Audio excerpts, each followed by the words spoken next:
Hey guys, we've got another great guest this week, Jake Camarda. Jake, thanks for being with us today. Absolutely, man. Glad you guys got me here. Absolutely. So, Jake, tell the audience a little about yourself and kind of what's been keeping you busy as of late. Yeah, man. I mean, shoot, where to start? I think what's been keeping me busy as of late, I run this basically this full-time ministry for high school boys. That's probably the biggest thing that's been keeping me busy basically we started up over the last year. That's what's kept me really busy. Aside from that, man, I play a lot of golf. Played a lot of Nice. golf. Wish I was a lot better, but I play a lot of golf. Me too, Um, dude. and then still training, waiting to see if I can get another opportunity, seeing if something like that will come up. But that's probably what I've been doing the most of as of late. So yeah. Yeah, awesome. So, I want to get into your collegiate and professional career, but first, Yeah. tell us how you got involved in football. Did you have a soccer background or did you always just play football from a young age? Tell us a little bit about how you got started. Man, growing up, I had dreams of playing Major League Baseball. I love baseball. It's one of my favorite sports ever. I literally it's so funny. I keep a glove in my truck because you never know when someone's going to want to go play catch. And so I literally keep a glove in my truck. And honestly, it was funny. I was with a friend of mine, Kyle Trask, who is a Florida Gator, but played with me in Tampa. Hmm. And we were over at his house just hanging out because he lives out here in Tennessee, close to where I live. And so he was like, "Hey, man," he's like, "Do you want to throw?" I was like, "Want to throw? Let me go grab my glove." And so man, growing up, I love baseball. It was like the sport that I wanted to play and wanted to do. The football thing's interesting because I don't have a soccer background, and so people are like, "Well, why'd you start kicking?" And the answer is because my cousin kicked at Collinsville High School. I'm in Hmm. Norcross High School, but my cousin kicked at Collinsville High School. When I was younger, I went to some of his games, and I was like, "This guy's really cool." Friday Night Lights, getting to watch him play, I was like, "This guy's pretty cool." Yeah. And so I was like, you know what? Maybe I'll try that. And so I grew up playing flag football. And there was a little bit of kicking in there, so I did that, but it was more like playing receiver, safety, all that kind of Hmm. stuff. And then I started playing tackle football, and I'm really fortunate. My uncle was an All-American kicker at Furman. And so he was kind of like hey, if you need like a kicking lesson, like you can always go see your uncle. Oh, And okay. I always joke with people like, everybody has an uncle that kicked or punted or did something, but my uncle was like actually like legit. Like Yeah. he actually legitimately was like good at what he did. Yeah. And so one day, I went out with my dad. We went out to go see him, for like a kicking lesson, right? And he watched me kick. We worked on a few things, and he kind of looked at me after the first day. It was kind of like, "You're a little better at this than I think you maybe realize that you are." Hmm. Um, and so he kind of pointed me in a couple of different directions. Some other people to maybe go see, to maybe get some kind of exposure, just to kind of get out there a little bit. And it kind of just took off from there. But the dream was literally because I just thought my cousin was pretty cool, and so I started kicking. Man, growing up, I was a Clemson Tiger fan. My dad went to Clemson, and so Really? I wanted to be Sammy Watkins. Yeah. Like Sammy Watkins was my guy. I loved the number 2 because he wore it, and I was like, "Man, I wanna be just like that guy playing receiver," and here I am as a kicker punter, so a little bit different situation now. So, what age did you start kicking and punting? Probably getting serious about it, probably ninth grade year. So I Hmm. played 8th grade football, and I kicked for my team, punted for my team, but I would say probably, ninth grade's when I was like, I'm actually gonna, like, start to care about this and, like, kinda start to work hard on this, and so Yeah. probably ninth grade year, but I'd kicked a little bit, Was ninth prior. grade was ninth grade like when the light bulb went off for you, where you realized you had a unique gift, or was that a little bit later? It was ninth grade after the season. So during the season, freshman year, it's kind of a weird story. So there's 2 kids at my high school that were freshmen, me and my friend Cole. Okay. Hmm. Cole was a really good kicker. He was polished. He had come into high school, like had been working on it, practicing it a bunch, right? And so Cole comes in, and Cole plays for the JV team as a freshman, and he dressed out varsity as a freshman. I dressed out varsity as a freshman, but I played for the freshman team. Mm-hmm. And so it was kind of always said, like, you know, like Cole's probably the more polished guy. He's a better player. And so I go through that whole season, do my thing with the freshman team, and then I kind of go to this camp and go kick at this kicking camp that I literally didn't really know what I was going there for other than to like kick with a bunch of other kids and maybe learn something. And they do this like ranking thing. And so I didn't know anything about it. I just knew that for the kids that were freshmen in, you know, high school, like there were like, I don't know, maybe 20 kids ranked or 30 kids ranked in the country. And I think I came out of there ranked like second or third or fourth in the country. And I was kind of like, didn't expect this. All right. And so I think that's when the light bulb kind of clicked. It was like, oh, people actually think I'm a little better at this than maybe I think I am. Mm-hmm. And so that's kind of when I think it started to click, because I was like, well, I'm going to start working at this and practicing. And then that's when I started really grinding it, because I really wanted to be really good at it. Mm-hmm. Yeah. That's awesome. I remember the first time I saw you kick at UGA, it looked like the ball got shot out of a cannon. I was like, holy smokes. Because I played with some really good players in high school, and a lot of guys went D1. Our punter went D1. So, I mean, I was around some decent kickers. But when I saw you punt the ball for the first time, I mean, it was like, goodness gracious, like 70 yards or something. So you were a very highly recruited player out of high school. You just told me you grew up a Clemson fan. So what made you want to go to UGA? So funny story about UGA. I don't know how much I've shared this with people in like a media setting. Yeah. I did not want to go to UGA for the longest time. In fact, I actually told my mom one point. My mom went to Georgia graduate. My mom went to Georgia, and I told her, I said, Mom, I do not want to go to Georgia, but I will take you on visits there so you can see the game. Because I did not want to go there. In fact, the place I actually wanted to go, I wanted to go to Alabama. Really? So Alabama, the punter at Alabama when I was coming up was J.K. Scott. Okay. Yeah. J.K. is a phenomenal punter. Punter. He did amazing things, you know, his freshman, sophomore, juniors when he was playing at Bama. And I was like, man, I want to be just like that guy. And I was like, what a better place to do it than Alabama, where I can follow in his footsteps and play for national championships every year. It's like, that'd be sweet. The Clemson thing is funny because Clemson really didn't recruit me like very hard. I think the thing with Clemson is like you almost have to kind of recruit Clemson as a kicker or punter. Yeah. You got to go to their camp. You got to show your interest in them. And for me, I mean, this might sound bad, but I was more of like you kind of got to come to me for me to want to like be interested in going somewhere. And maybe that's a stingy way of looking at it, but that's just kind of how I was. Yeah. But man, I never wanted to go to Georgia. Not in the beginning. I wanted to go to Bama. I had gone to Bama's camp, killed it, done really well. And they had been like, you were going to wait and offer you later. And I was like, okay, sounds good. And I walked away from that excited. And then, later down the road, Georgia ends up coming in. Georgia offers me. I think Coach Smart, I don't know if he'd admit this, I think he offered me as a kicker and then found out later that I was a punter. And so one day I remember he met at my high school and he was like, dude, I didn't realize like you were a pretty good punter. He goes, that actually works out even better. And I was like, yeah, I thought you wanted me to be a punter. For that. Yeah, but okay, that sounds good. And so it's just funny how all that worked out. But I ended up falling in love with Georgia. I went on so many of those visits. I mean, I went to almost every single game one year, taking my mom to those visits and letting her get to see it. And I loved the coaching staff. I loved everything about it. And I was kind of just like at the point where I was like, look, and one of my big things in recruiting was, hey, wherever I decide I'm going to commit to going to play, I'm going. Yeah. Like, I'm not here to decommit. I'm here to make a decision, and I'm sticking with it.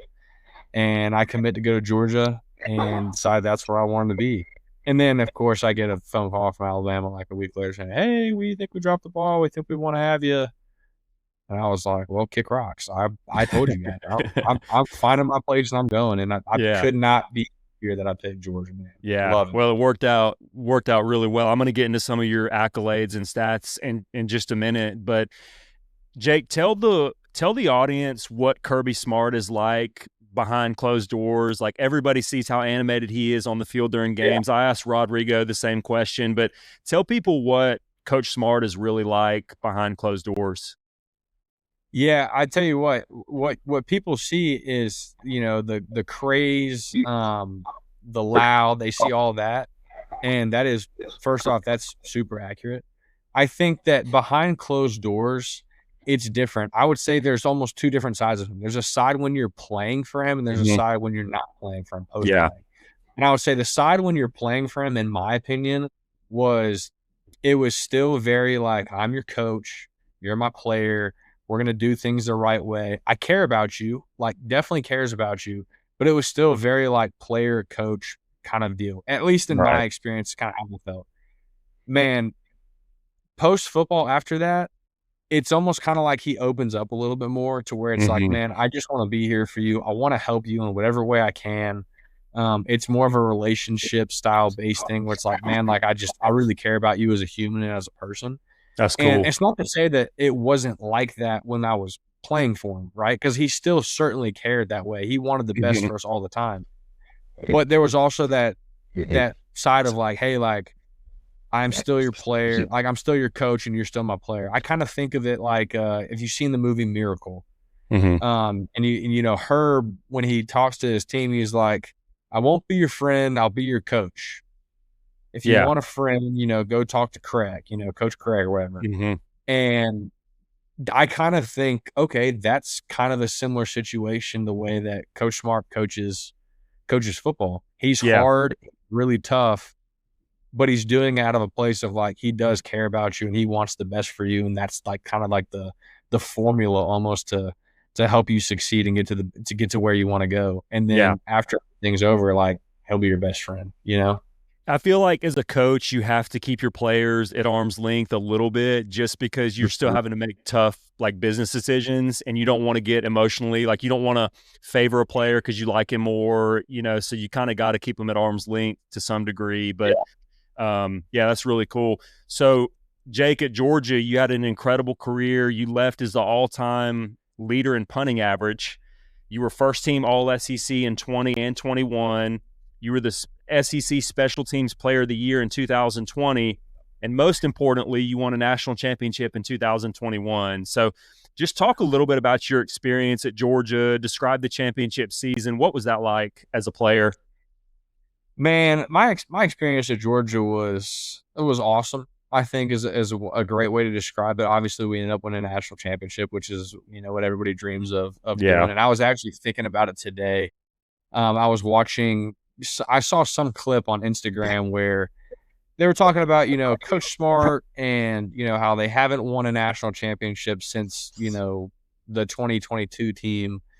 And I just kind of got back to thinking, and I was like, man, sometimes we take for granted the fact that like we were able to achieve what we achieved in winning a national championship, Mhm. and I definitely take it for granted sometimes. And Mhm. I had to look back and be like, man, that was pretty special. Like Yeah. that really was pretty cool that we were able to accomplish that. And I think it's just a testament to the work of, the 4 years that I was there. I think that as a team, we learned so much from my freshman year, sophomore year, junior year, that once we got to our senior year, it was almost like we had a really clear picture of what didn't work and what was going to work. Mhm. And so, man, the experience was awesome. I'd say freshman year was obviously a tough year for me. Just stepping into a starting role and, playing at the highest level, it had its ups and downs. I had games where I played great and I had games where I played so bad that I think fans wanted to, get rid of me as fast as they could. They were like, pack them up in a box and ship them out. We don't want them. Yeah. And so, there were so many ups and so many downs, but I think at the end of the day, I mean, I'm grateful for all of it. I'm grateful for the ups. I'm grateful for the downs because at the end of the day, I thought my experience was incredible. The people I met, everything was just so good. And so, yeah, it was pretty cool. Obviously, though, getting to come back in and win a national championship in our last year, that was pretty cool. Yeah. That was awesome, man. First time, and it was almost 40 years that Georgia had won a national championship. Yeah. So that's so cool.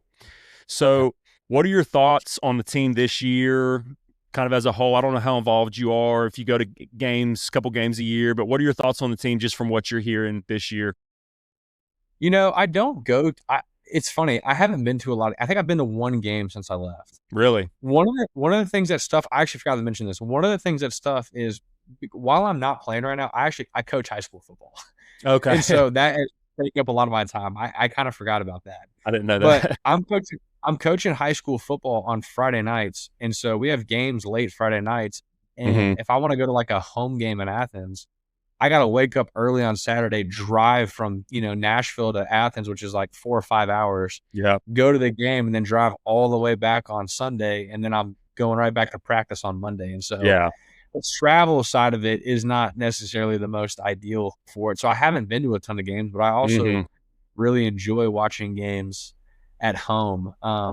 But man, I'm excited. I mean, I love college football so much. I cannot wait until it comes on. Yeah. I think we'll have a good team. I think the coolest thing, in my opinion, about Georgia right now is I saw reports that we have the youngest team in like college football, Hmm. which like I think It's is exciting. really cool. I think it's really cool because it's like, hey, like we're not just gonna go out here and transfer portal everybody to death. We're gonna Hmm. like grow it from the ground up. We're gonna build our team and have a foundation. I Yeah. think that personally is really cool. Yeah.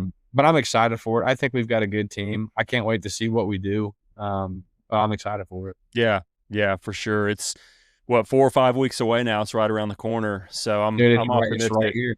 Yeah. Yeah. It should be a good year. Jake, I'm curious. I asked Rodrigo this too because things have changed since you graduated, but with NIL now, just talk a little bit about how the landscape has changed and whether you think it's a good thing, bad thing, what kind of ideas you might have to solve some of the problems. It's been kind of a mess the past couple of years. What are your thoughts on all that? Yeah, I got one take on it, and this is kind of where I think I land. And some people like my opinion, some people don't like my opinion. That's all right. My take is this. I don't think it's the NIL dollars that are the issue. I think the issue is the transfer portal. Mm-hmm. And my opinion is this. I think that the transfer portal rules should go back to the rules that they were when I first got to school, where it Mm-hmm. was, hey, if you want to transfer, you have to sit out a year. Yeah. And I think what that'll do is it'll change the entire landscape of college football. Kids will still get paid for their name, image, and likeness. I think they bring a lot of value to college teams and whatnot. I don't have an issue with a guy trying to make a little bit of money for that. I don't think there's an issue with that.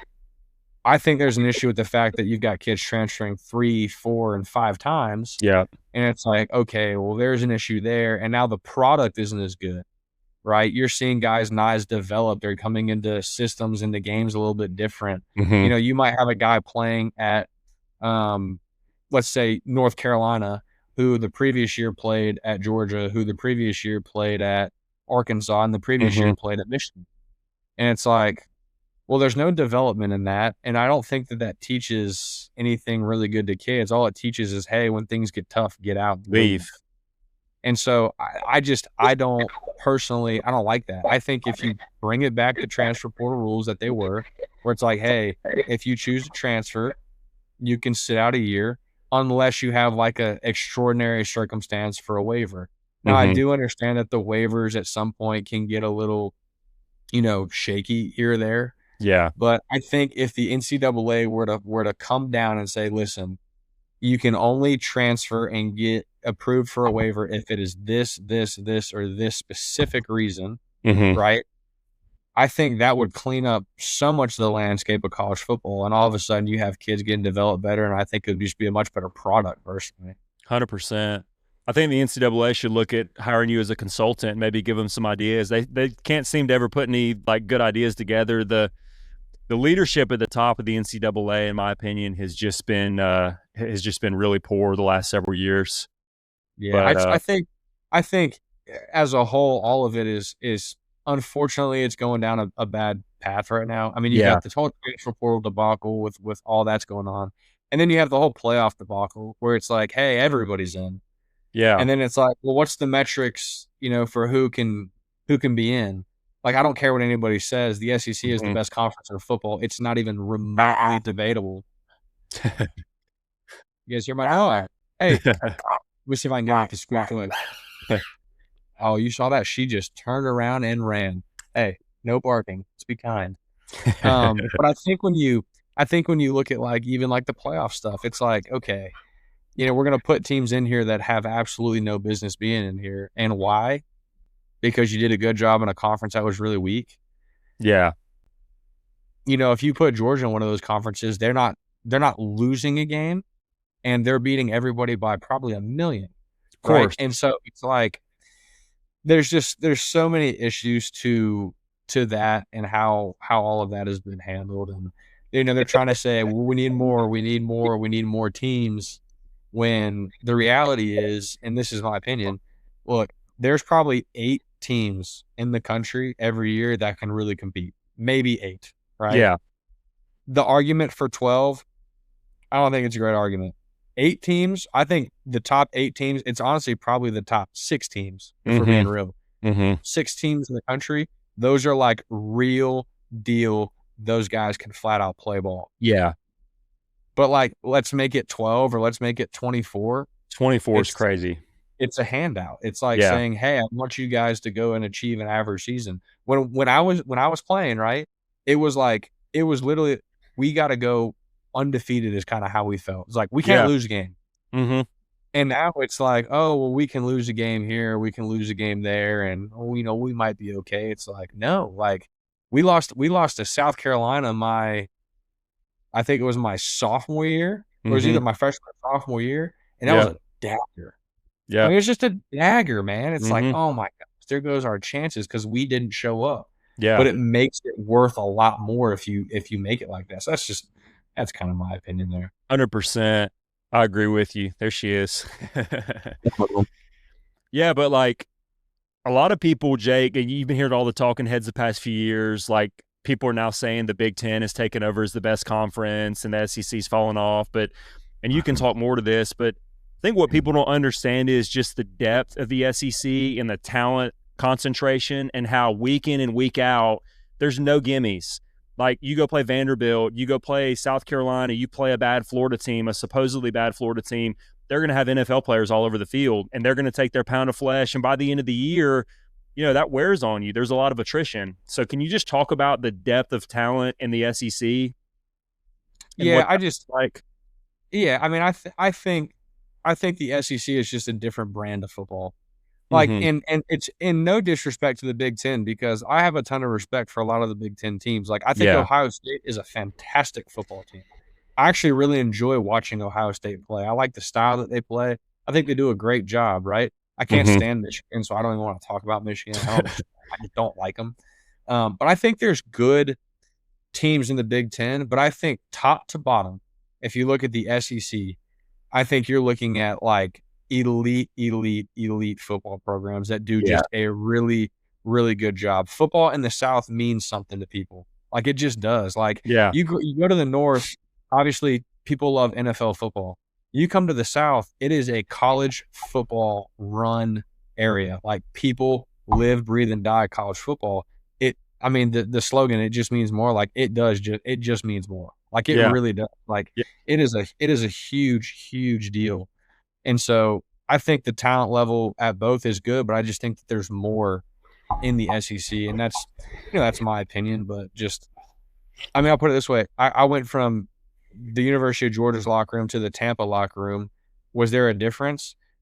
The guys might have gotten smaller in the Tampa locker room, Yeah. honestly. Yeah. It's like the guys were probably bigger at Georgia. The only Mm-hmm. difference maybe is like NFL wide receivers a lot of times are a lot bigger and Right. stronger just because they've had more time to continue to develop. But like the size of the guys on the O line and the D line, man, they're not going to beat the O line and the D line that I play with at Georgia. So No, man, you got all pros all over the team. all over the team. And so, Mm-hmm. yeah, I'm a huge, huge SEC advocate that it's the best brand of football. It's the best teams in football, and that's just top to bottom. Like, look, if Michigan or Ohio State or one of those teams wins a national championship, like, that's credit to them. They did a great job, and they Yeah. can compete for sure Yeah. with SEC teams. But top to bottom, it's the SEC by far, in Well, my they opinion. also have 6 or 8 layups throughout the year, like, Mhm. Northwestern and teams like that, where you're not really having Yeah, a we lot of don't. attrition. Here's like who relates to a Northwestern in the SEC? There isn't Nobody. one. And if your metric for it is the bowl games, it's a bad metric. Yeah, because we mail it in the bowl games. If an Mail it in. SEC, if we don't make the playoff, nobody cares. They're playing their Nobody freshmen. nobody cares. The Yeah, freshmen care, but none of the seniors and the older guys care really. Like it's just not that deep. And yeah, I've been a part of teams where it was like that. Man, when we went and played Texas my freshman year, it was like guys were like, "Hi," nobody really wanted to be there. And yeah. so like that's just kind of part of it. hmm Well, you and I are both products of the state of Georgia. We both played high school football in Georgia. I'm biased. I think Georgia is one of the best talent pools for high school sports in general, but really just all over the Southeast. Like if you look at the top 300 recruits every year, like I don't know what the numbers are, but if you take California out, probably 75, 80% of those top 300 recruits are coming from the Southeast, Georgia, Florida, Alabama, Texas. So there's just a really, really great depth of high school talent in the Southeast. And obviously, most of that is going to stay in the SEC. Of course, NIL has changed that. It's spread the talent out more. But for the most part, that concentration is going to stay in the Southeast. Absolutely. Absolutely. Yeah. The talent in the Southeast is and it's insane. And there's Yeah. still talent obviously out west and whatnot, but the talent in the Southeast it's got a really, really strong situation there. Yeah. 100%. So, Jake, you got drafted in the 4th round in 2021 by the Bucks, Tampa Bay Bucks. They had just won a Super Bowl. They were coming off a Super Bowl. To get drafted in the 4th round is very unusual for a punter or kicker. So, this was the thing that kind of blew me away, though. I was doing a little bit of research before this, and I did not realize you ran the fastest 40 time ever for a punter in the NFL Combine. You ran a 4.5. That's crazy. Talk And a little that bit about your combine experience and what it was like getting drafted by the Super Bowl winning Tampa Bay Bucks. yeah, so it was all good. I mean, so Tampa had won a Super Bowl in 2020. So the following season they didn't win a Super Bowl, and then I came in the season after that. Oh, I So I got was you. So it two was two. years I was 2 years removed from the Super Bowl. Yeah. Um, Man, it was the combine experience was cool. I mean, it's funny. I didn't think that I punted great at the combine. Like I thought I had an okay day. I didn't think I did anything like super special. Man, maybe that's because the guy that got drafted like a couple of picks ahead of me, Jordan Stout, he like had the combine of the century, Mm-hmm. and like he punted the football like it was a show, a fireworks show. I was just Yeah. back there. I was like, holy cow, he's having a day. And maybe that's why I didn't think I did as good, but, yeah, it's funny, I was able to come away with a good 40 time, and the funny thing is, like, I really didn't train for that. I really just trained to punt, like, we kinda just I was going to run the 40 because I knew I could run a little bit. Right. I think there was, like, one day at my high school where, like, I went out in the dark and I, like, ran a couple 40s and, like, I videoed it, and I tried to, like, get a stopwatch time on it and see like, okay, how fast am I running? What am I doing? And no, it ended up working out pretty good. And so that was it's pretty cool to be able to Show say the that I hold it. Yeah. show the teams you can run a fake if they need you to. Yeah, no, for sure. For sure. What's pretty wild though, like there's some skilled players in the NFL that don't even run a 4.5. So for you as a punter, I mean, that's pretty impressive. Yeah, I think I might get this wrong, but I think I ran a faster 40 than I think Kyle Hamilton, Wow. who's like an all pro making a gajillion dollars playing for the Safety. Baltimore Ravens. Yeah. It's just like I remember that happened, and someone posted something about this. I think my dad sent it to me where it was like all the people that I beat running the 40, and I was like, "Oh, that's kind of cool." That's So cool. yeah, it was pretty, yeah, That's pretty cool. So, Jake, you played high school football in Georgia, which again, I'm biased, but I think Georgia's one of the best states for producing high school football players. Then you play in the SEC, which you and I both agree is the best conference, and then you go to the NFL, play for the Bucks. So, talk a little bit about, because I don't think people realize this. Talk a little bit about the step up in talent at every level. Like Georgia's very good high school football, but going from high school football in Georgia to the SEC and then from the SEC to the NFL, just talk about the talent increase at every level and how much better the players get. Yeah, I think the biggest jump is high school to college. Yeah. You go from a high school locker room to a college locker room, it is night and day. Um, it is night and day. I'm talking like your starting quarterback, unless you played with like the number one quarterback in the country at your high school, it's like your starting quarterback at college is like elite. Yeah. And then your backup quarterback is elite. And then the next backup is elite. And it's like the depth of all the talent there is incredible. The size of the guys, like the size of our offensive linemen. It's like I went from, our biggest offense. I don't even know how big our offensive lineman was, when I was playing in high school. But it's like you walk in the locker room day one, you're looking at Ben Cleveland. Yeah, that's what I was thinking of. Ben Cleveland is like 6'7" or 6'8", like, I don't know, 330 or maybe 320. Yeah. And it's like 330 of just the dude looks like Iron Man. Yeah. Like no fat. He's like the Hulk. Yeah. It's like, okay, these guys are huge, and you don't see that at the high school level. So the talent gap is insane. And then the speed of the game when you get to college is so much quicker, it's so much faster, it's more explosive. The guys are quicker, faster, stronger, and so that is it's a huge gap. Yeah. I think that the gap from college to the league, I don't necessarily think there's a huge gap in the physical ability, but in the mental ability, there's a huge gap. Obviously the guys that are at the highest level in the NFL, like their brain, they're very smart. Yeah. Like very smart. You have to understand, defenses and offenses, in such a different way. You're obviously older, so you're a little bit more mature, you're a little bit wiser. Some guys, not everybody, but some guys. But for the most part, the guys that do a really good job, like I think of a guy like a Levante David, who I played with, a Mike Evans, who I played with. I played with Tom Brady for a year. It's like these guys, they just operate a little bit differently than, your younger high school kids who were, when I was playing 18 to, 22. Yeah. So it's like Tom was like 40. Levante's in his 30s. Mike's in his 30s, like early 30s. He was either late 20s or early 30s. It's like these guys they're all older. And so they're a little bit wiser, they're a little bit smarter, and they just understand the game a little bit differently. And the NFL game is just run differently. Like the offenses are a little bit different. The defenses maybe are a little bit different. And so it's just a little bit of a different game. But I don't think that the talent necessarily changes a ton.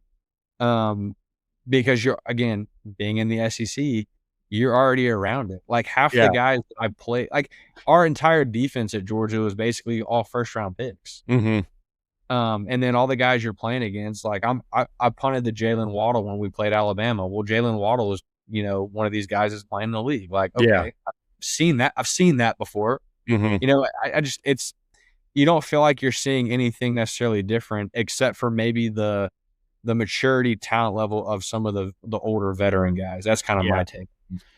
And obviously you're kind of an outlier for that question because you played on maybe one of the most talented college teams ever. So, I mean, pretty much all the starters went to the NFL. So there probably wasn't a huge gap. In fact, like you said, a lot of the players on Georgia's team were probably better than a lot of the guys you played with in the pros to some degree. Yeah. You touched on this, Jake, but I got to ask, I watched Tom Brady from the time I can remember watching football. What was it like going from a college player, probably 22, 23 years old, to now you're on Tom Brady's team a couple years after he won a Super Bowl? What was it like playing with Tom for a year? Man, it was really cool. I love Tom. I think Tom is great. He's a great teammate. He's obviously an incredible football player. I just remember getting the iPad, our first day, and I was like, man, I kind of want to see what practice looks like. And so I go back and watch like old practices and just watch him carve up defenses. And like, man, this guy is really, really good. And then you watch the guy operate and you're like, okay, he operates at such a high level. He has such a, attention to detail, and the way that he does things is so structured. Me personally, I loved it. Obviously, just getting to be his teammate, getting to watch it, getting to to witness greatness and history was something that was really, really cool. So yeah, it was pretty cool to play with him for sure. That's so cool, like, being able one day to tell your kids you played with Tom Brady. I mean, he's one of the to me, he's one of the icons in American sports. Like, he's up there with Michael Jordan and Tiger Woods and some of the greats. So that's really cool that you got to play with him for a Absolutely. year. Oh That's yeah, awesome. absolutely. Who were some of your other teammates that you really enjoyed being around and really respected, like, their gameplay? You had a lot of great ones. I Yeah, loved, like, as a linebacker, I loved watching Levante David. Um, I loved Mike Evans was really good. Chris Godwin was on the team, I believe. A lot of yeah, good veteran players. yeah. Who were some of the guys that you really enjoyed being around? Man, I always say this to people, man, Mike Evans is maybe one of the greatest teammates I've ever had. Really? You just talk about a guy who has done it at the highest level for a long time, and he Yeah. is like a a, a first ballot Hall of Famer, and he treats you with all the respect in the world. Like, it doesn't matter who you are, the guy cares about you. That's cool. He'll sit down and have a conversation with you. He'll be invested in a conversation with you. I think there's a stigma out there sometimes about guys that get kind of too big for the britches. They Mhm. like don't want to, hang out with the little guy or whatever. Man, that's not Mike. Like, Yeah. Mike is, again, he is one of the best teammates I've ever played with. Nicest guy. Wow. Loves the game. Works his tail off. Wants to win so bad. I mean, Mhm. wants to win so bad. Like, it really means something to him. And so he was really cool to play with. Obviously, Levante has done a phenomenal job. He goes Mhm. about his the right way. He's another great teammate. Chris Godwin's a great teammate. I was blessed in Tampa that a lot of those guys were really good dudes. Yeah. And so, yeah, those guys were great. But man, Mike sticks out in the crowd. Like, Yeah. he's one of those guys to me that was like, man, he was one of the coolest guys I ever got to play with. Yeah, that's cool. He's with the 49ers now. Hope he has a big season. Yeah, man. When he decided to go there, I was like, there's no way that Tampa let that happen. But yeah, he's gone to the Niners, and I hope that he goes out there and has 1,200, 1,300 receiving yards. I mean, Well, he's good enough to do it, obviously, and man, I hope he does well. I'm a fan, that's big cool. fan of I mine. never I never would have known that just watching TV. You just don't know how people really are. I always loved Devin White too. He was a stud at linebacker, just a baller. I Yeah, remember when he was at LSU, he was so good. yeah. D White, man, played a lot of cards with D White. He's Mhm. funny, and he's a funny guy, and I always liked him. We always joked Yeah. about shit with each other, but I always liked him. That's cool. So Jake, tell people, like, when you go out on the field and you're getting ready to punt a ball, tell the audience what's going through your mind. Like, what are you thinking pre-snap? What are you thinking post-snap? Like, when you get the ball, are you aiming a certain place? Are you kicking it differently based on who the return man is? Just kind of talk us through that a little bit.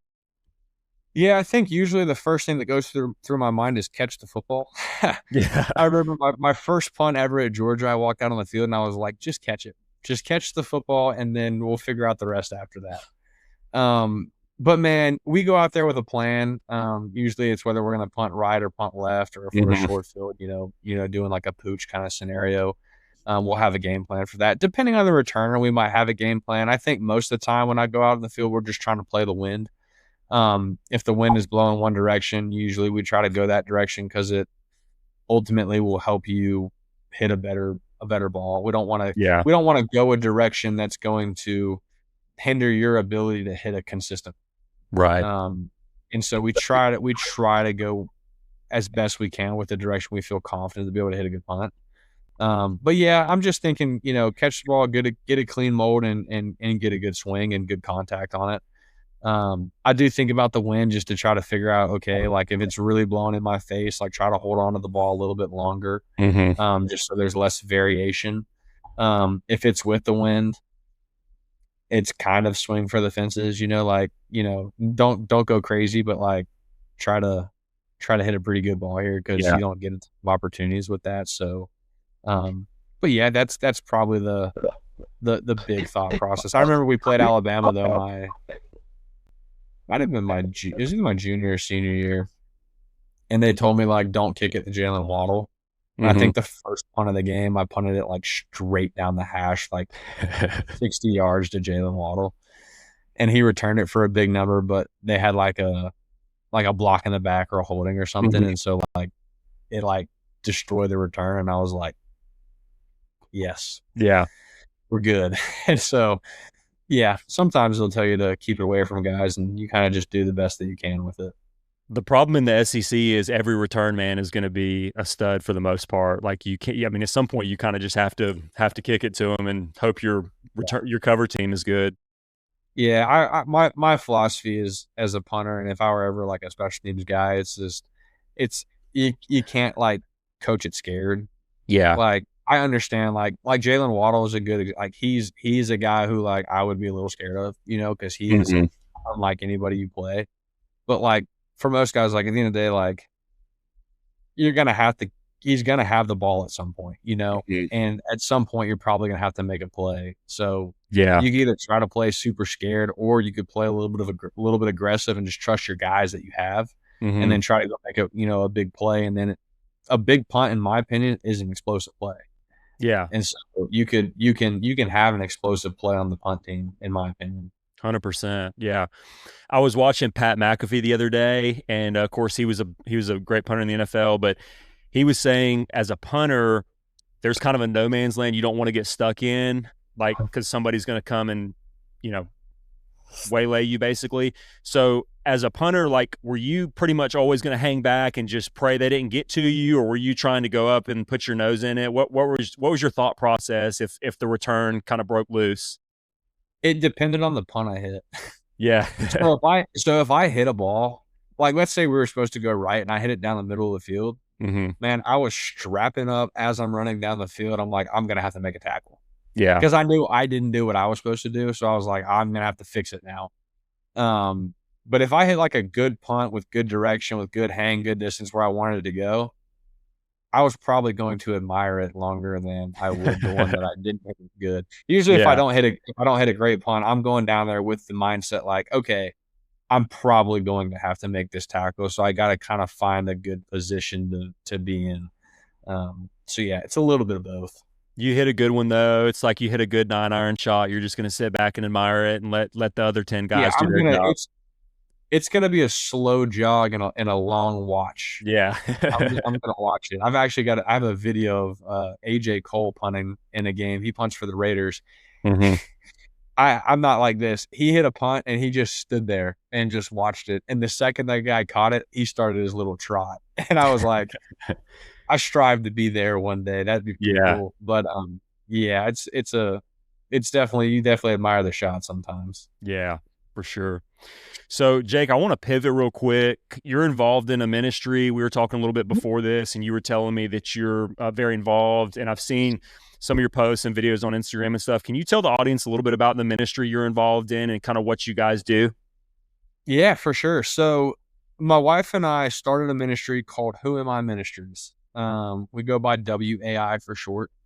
But basically it's funny. I was in Buffalo one day, in OTAs, and kind of felt like the Lord put it on my heart saying, hey, like, what if you were to do some kind of camp for high school boys, that involved pro athletes, but it was all centered around and I was like, I don't know what that would look like, but I can look into it kind of thing. And you never know what that's going to become.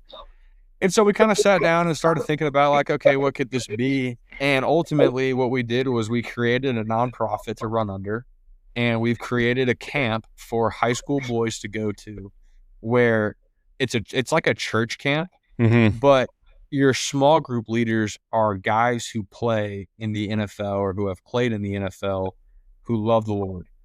And so that's where we differ a little bit from like your traditional church camp. If you go to your traditional church camp, your small group leaders are whoever your small group leaders are normally, right? Yeah. So it's the same people over and over. What we do that's different is obviously your small group leaders are people who you don't know, but they're people who you look up to, who you strive to be like one day because you watch them on the weekend. Like you watch them on Saturdays, you watch them on Sundays. That's kind of like, in a lot of high school boys' minds, that's the goal. Like I want to get to where those guys are. Yeah. And so basically what we offer is, hey, come spend a weekend with us, and hang out with these guys, learn from these guys. They're going to point you to the Lord. We're going to talk about life, different challenges, different circumstances, things that we've been through. I mean, we had these guys, we were staying in cabins with these kids.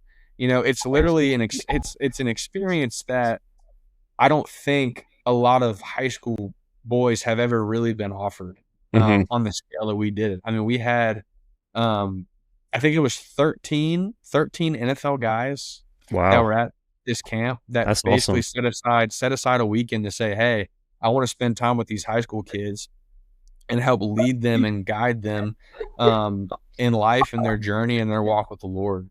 And so, yeah, we created a little organization to be able to do that, to really help serve high school kids. That's so cool, man. So is it like one weekend a year, or how often are you planning on doing those?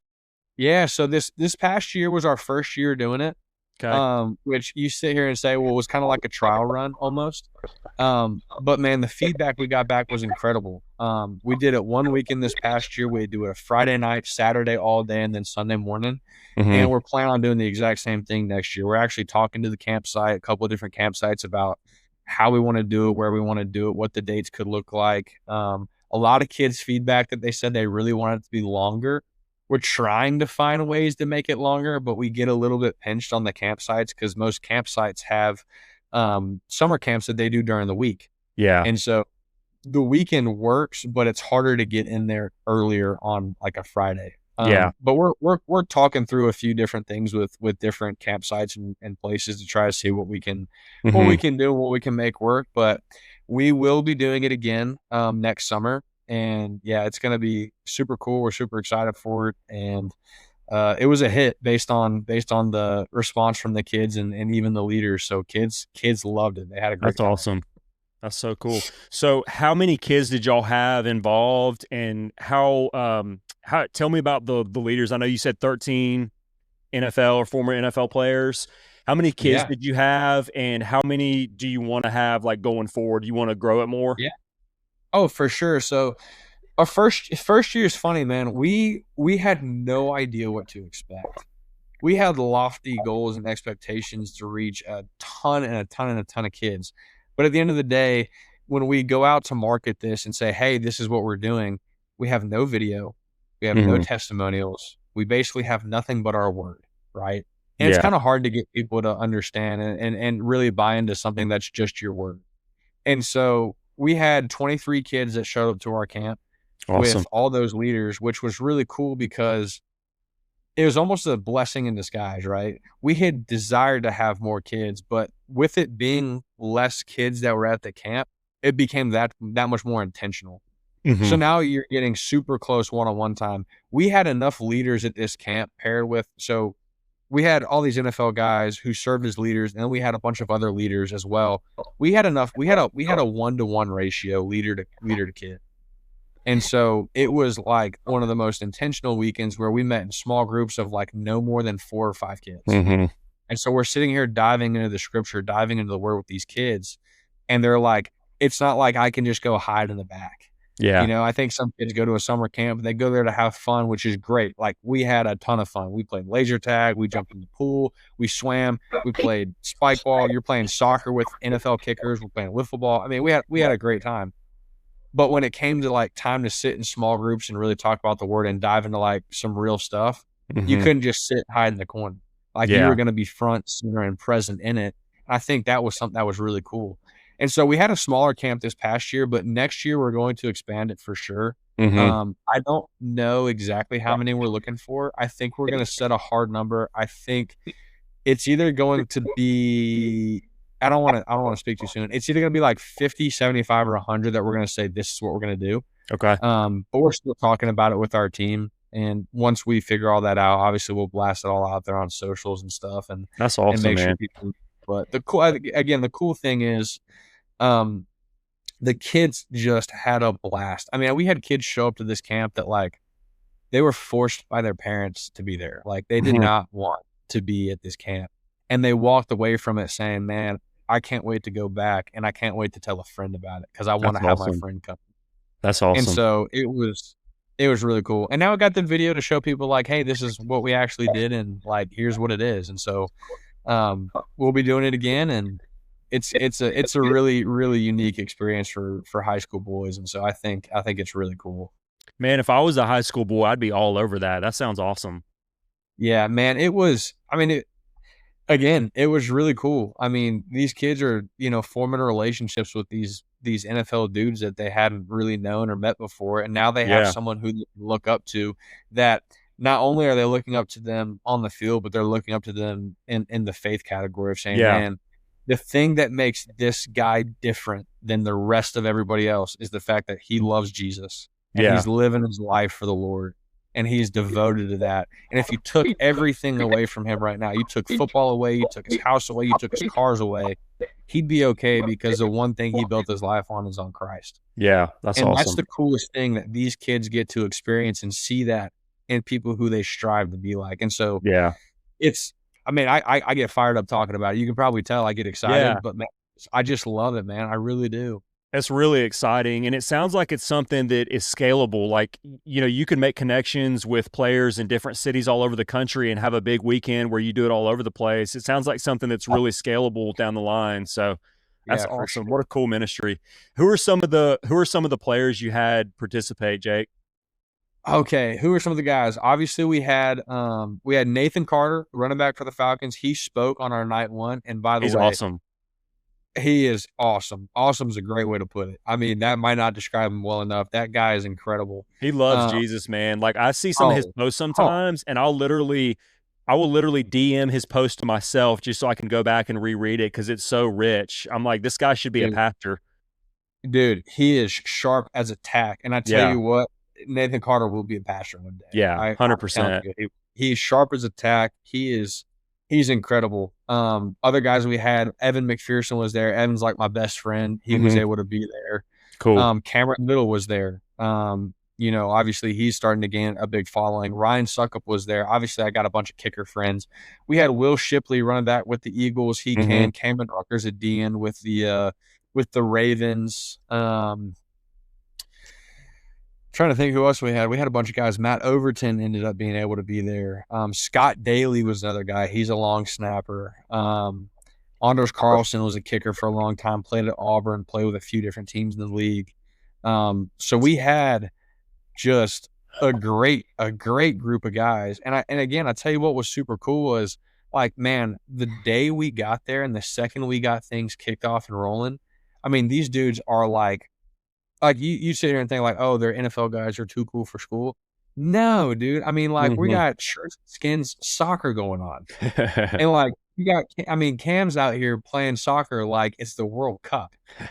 Like, these guys don't wanna lose, they're competitive. We've got, wiffle ball going on where these guys are going nuts. They're giving their all, and so it's like, to see these guys show up to our event and care as much as they did about it, for our first time doing it, and just because they wanted the experience for the kids to be that good, was just, again, it's one of the coolest things to be able to kinda sit back and watch and be like, Man, look at what the Lord is doing here. Like, this is really, really special. So we had a bunch of great guys. It's really cool to see people that have been given just a God-given skill, and those people leverage that platform and that ability to reach people for Jesus. I love that. That's so cool, and that's awesome what you're doing. I didn't realize you and your wife started that ministry. Yeah. So, Yeah. that's really We're cool, the man. Yeah, we started it. I mean, I'll say this, it runs because of the Lord. It doesn't necessarily run because of us. He's the one that really kind of laid it on our hearts to do this. Mhm. And we were kind of just like, that it was a little uncomfortable, and we were like, okay, but like, we'll do it, because I feel like if you're asking us to do it, then like, we'll do it. It can't fail if it's from you. So, yeah, we've started doing it, and it's definitely a passion, man. I love it. I just love it. I think my hope and my goal in all of this is for more high school kids to come to know Jesus Yeah. sooner than I did, Yeah. and sooner than a lot of these guys did. I Mhm. think that there's so much, obviously so much joy and peace and hope in knowing the Lord, Yeah. that, the sooner we can get it to them, the better, because as a high school kid, you're getting ready to go off to the secular capital of the world, which is Mhm. college, right? I heard someone say it as the secular capital of the world, and I was like, wow. that is one of the best ways to put it, because Yeah. man, what kids these days see as their idea of freedom is what, as a believer, we would say is living in bondage to sin. Mm-hmm. And it's like, man, that hurts for me to see it, because it's like, man, what if they knew what true freedom really looked like, and what the Mm-hmm. world said was good was actually not. Yeah. And it's like, how can we get this to kids sooner and earlier and help them to see that? And so that's our goal. That's our passion, is to really reach those high school kids before they get, to college and have all these different ideologies thrown at them. Yeah. Yeah. That's so cool, man. I'm excited to see what God does through that ministry. I think it's a great concept, and really excited about what y'all are doing. That's awesome, and hope it continues to grow. Yeah, man, I appreciate that. I really do. Yeah. Well, Jake, thank you so much, man, for taking the time to jump on today. It's been really good. And to all the viewers, if you have any questions you want us to get to Jake, subscribe, give us any questions you have. We'd love your feedback. This has been a lot of fun, man. I really appreciate you taking the time today.